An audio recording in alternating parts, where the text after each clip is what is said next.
Det er nu ved det her regionsrådsvalg, at du skal stemme på mig, hvis du vil være med til at sikre, at pengene går til de mest syge, til psykiatrien og til uddannelse.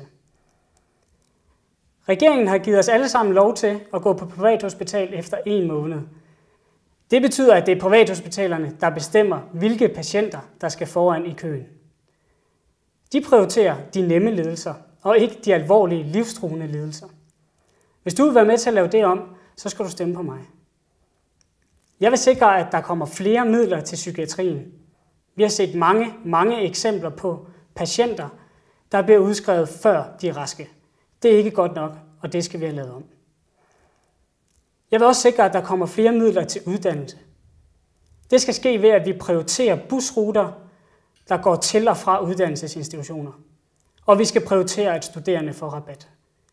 Vi skal også sørge for at give midler til uddannelser, der har et stort frafald, så de kan få hold på de her unge, så de får en uddannelse.